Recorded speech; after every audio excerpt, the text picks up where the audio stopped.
Depression کا شکار معاشرہ۔ ایک 55 سالہ شخص ڈپریشن کا شکار تھا۔ اس کی بیوی نے ایک ماہر نفسیات سے ملاقات کی۔ بیوی نے کہا کہ میرا خاوند شدید ڈپریشن میں ہے، براہ کرم مدد کریں۔ ڈاکٹر نے اپنی مشاورت شروع کی۔ اس نے کچھ ذاتی باتیں پوچھیں اور اس کی بیوی کو باہر بیٹھنے کو کہا۔ صاحب بول میں بہت پریشان ہوں، دراصل میں پریشانیوں سے مغلوب ہوں۔ ملازمت کا دباؤ، بچوں کی تعلیم اور ملازمت کا تناؤ، ہوم لون، کار لون۔ مجھے کچھ پسند نہیں، دنیا مجھے پاگل سمجھتی ہے، لیکن میرے پاس اتنا سامان نہیں جتنا کہ ایک کارتوس میں گولیاں۔ میں بہت اداس اور پریشان ہوں۔ یہ کہہ کر اس نے اپنی پوری زندگی کی کتاب ڈاکٹر کے سامنے کھول دی۔ پھر ڈاکٹر نے کچھ سوچا اور پوچھا کہ آپ نے 10ویں جماعت کس اسکول میں پڑھ لی؟ اس شخص نے اسے اسکول کا نام بتایا۔ ڈاکٹر نے کہا آپ کو اس اسکول میں جانا ہے، پھر اپنے اسکول سے آپ کو اپنی 10ویں کلاس کا رجسٹر تلاش کرنا ہے اور اپنے ساتھیوں کے نام تلاش کرنے ہیں اور ان کی موجودہ خیریت حالات کے بارے میں معلومات حاصل کرنے کی کوشش کرنی ہے۔ پھر ایک ڈائری میں تمام معلومات لکھیں اور 1 مہینے کے بعد مجھ سے ملیں۔ وہ شخص اپنے اسکول گیا، رجسٹر ڈھونڈنے میں کامیاب رہا اور اسے کاپی کروایا۔ اس میں 120 نام درج تھے۔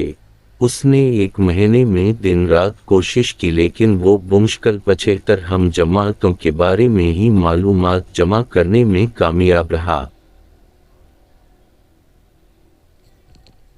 حیرت، ان میں سے 20 مرد چوکے تھے، 7 رنڈوے اور 13 طلاق یافتہ تھے۔ 10 ایسے نکلے جو کہ بات کرنے کے قابل بھی نہیں تھے۔ 5 اتنے غریب نکلے کہ کوئی ان کا جواب نہ دے سکا۔ 6 اتنے امیر نکلے کہ اسے یقین ہی نہیں آیا۔ کچھ کینسر میں مبتلا تھے، کچھ فالج، ذیابیطس، دمہ یا دل کے مریض تھے۔ کچھ لوگ بستر پر تھے جن کے ہاتھوں، ٹانگوں یا ریڑھ کی ہڈی میں چوٹیں آئی تھیں۔ کچھ کے بچے پاگل، آوارہ یا بیکار نکلے۔ ایک جیل میں تھا۔ ایک شخص 2 طلاق کے بعد تیسری شادی کی تلاش میں تھا۔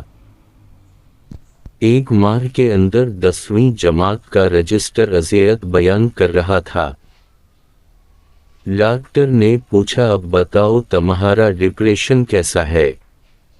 وہ شخص سمجھ گیا کہ اسے کوئی موذی بیماری نہیں، وہ بھوکا نہیں، اس کا دماغ درست ہے۔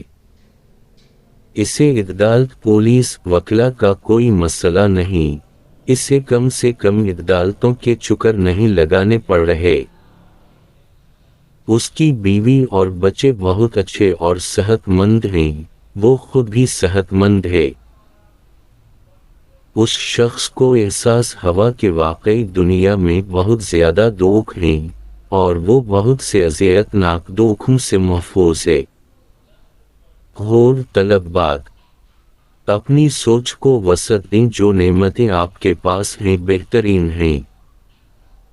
صرف اپنی ہی ذات کے بارے میں مت سوچتے رہیں، اپنے ارد گرد بھی نظر دوڑائیں۔ ایک طبقہ ایسا بھی ہے جو بنیادی ضروریات سے بھی محروم ہے۔